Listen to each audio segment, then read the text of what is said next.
everybody. My name is Jacob, or as I like to call myself, the Puzzle Master. Confused by a conundrum? Call on me. Muddled by a mystery? I'm your muse. Perplexed by a perturbing problem? Ponder no longer, for I, the Puzzle Master, am here to bring you hope. Hope is believing that something good can come out of something bad. And it's a good thing I'm here because, oh, what have we here? It looks like an ordinary box, but wait, what have we here? The one and only perplexing enigmatical puzzle box. For hints and questions, send an email to the following address, puzzlebox at blah blah blah blah blah blah. Hints, questions? I need no hints. I have no questions because I am the Puzzle Master. This puzzle should be no match for me. Just a few flips of the knob, a few turns of this circle thing, and voila, here we go. Okay, let me try a few knobs. Oh, keys. Put the keys in. This is the missing ingredient. You turn the wheel, you spin the knob, hit the key a little bit, say something nice to the box. You're a really nice box, and voila! Okay. Oh. Well, no matter. There's a solution to whatever am I doing right now. Okay. You turn it, and you open that, and then you do. Then you do the key. Rub your elbow on it and sniff it twice. And then this really shouldn't be this hard for the Puzzle Master. Oh. I don't understand. I haven't given up. I haven't given up. In today's story, we'll hear about one of Jesus's disciples who was having trouble understanding what was going on. What did he give up? Voila! Well, okay. No. No, he did not give up.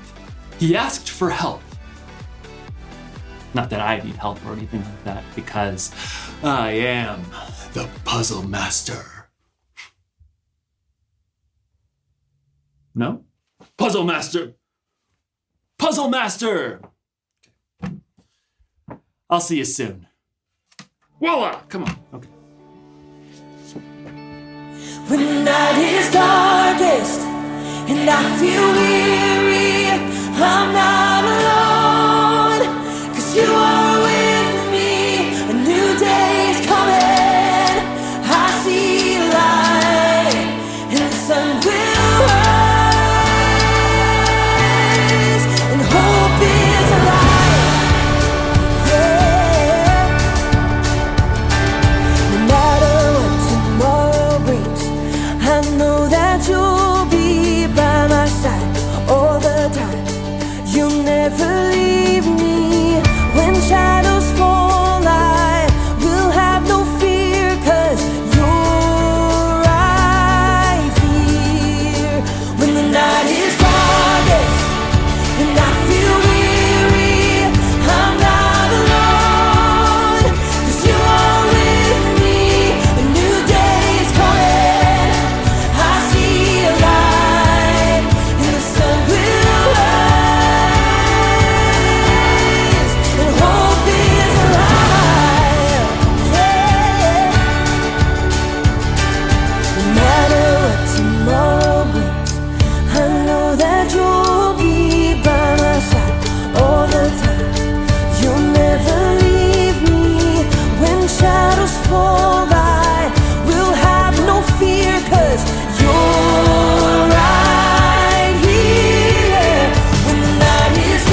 trust you with all my life. You are a light that makes a way when I am lost. You love with everything you have, no matter the cost. You are my hope and I will trust you with all my life. Yeah. When the night is darkest and I feel weary, I'm not alone, 'cause you are with me. A new day is coming, I see a light. When the night is darkest and I feel weary, I'm not alone, 'cause you are with me. A new day is coming, I see a light, and the sun will rise, and hope is alive. Yeah, hope is alive.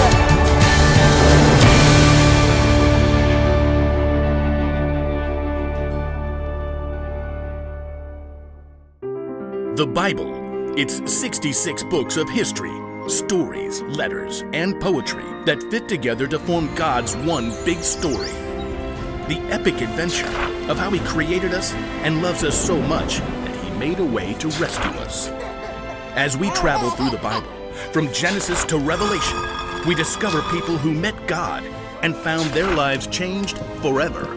Now, for an amazing story, inspired by the book of John, chapter 20, verses 19 through 29. On the first Easter Sunday, before anyone knew to call it Easter, Jesus' disciples gathered together behind closed doors.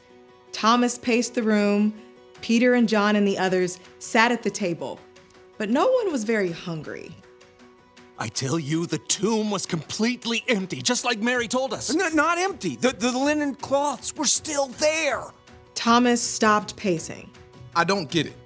Why would someone steal his body but leave the cloths behind? They didn't. That's the point. You mean you believe, Mary, that she saw Jesus alive? Why would she lie to us? I don't know. Everything's upside down. None of us has slept. They could come for us at any minute. Like anyone, Thomas felt it must be a closed case. There was no point in debating. I'm with Mary. What about you, Peter? Well, there's Lazarus. He was dead and Jesus called him out alive. We all saw it. Thomas started pacing again. I can't take this. I gotta get some fresh air. Be careful, okay? I'm not marching into the temple court or anything. Just taking a walk. No one spoke. They had already gone over and over again the events of the past few days and the things Mary had told them. I believe Mary. I think he's alive. But if it's true, won't he be angry?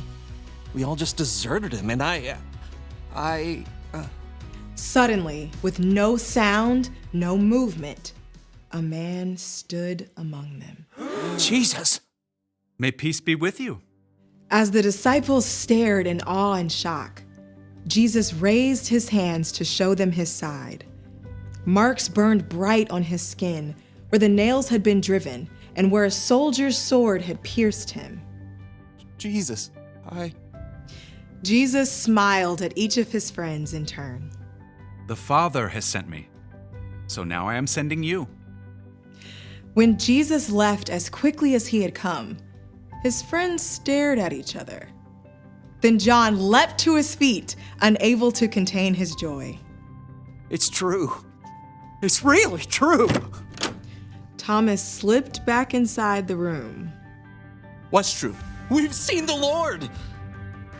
Jesus was right here in this room. He didn't need to open the door. He just showed up. Whoa. Hold on. You all saw him? Yeah, we saw him with our own eyes. You guys, it's just wishful thinking. You think all of us made this up? I just can't wrap my mind around it. Not until I see the nail marks in his hands. I must put my finger where the nails were. I must put my hand in his side. Only then will I believe. All week, Thomas refused to waver or listen to the other disciples. Just stop! He died. It was terrible. The following Sunday, the disciples gathered again behind locked doors. This time, though, excitement rippled through the room. Did you hear? Jesus showed up on the road to Emmaus. Well, maybe he'll appear again this week. You guys! Enough. But even as Thomas protested, suddenly, someone else stood in the room with them. May peace be with you. Jesus smiled at Thomas and held out his hands. He knew every word that Thomas had spoken to his friends. Put your finger here. See my hands? Reach out your hand and put it into my side. Stop doubting and believe. Thomas felt a deep peace and great joy surging through him. My Lord and my God. Because you have seen me, you have believed. Blessed are those who have not seen me, but still have believed. Thomas was eyewitness to the unbelievable. Jesus was alive. And Jesus didn't shame Thomas for his doubts or questions. Instead, Jesus lovingly answered Thomas and showed that no question is too big for Jesus.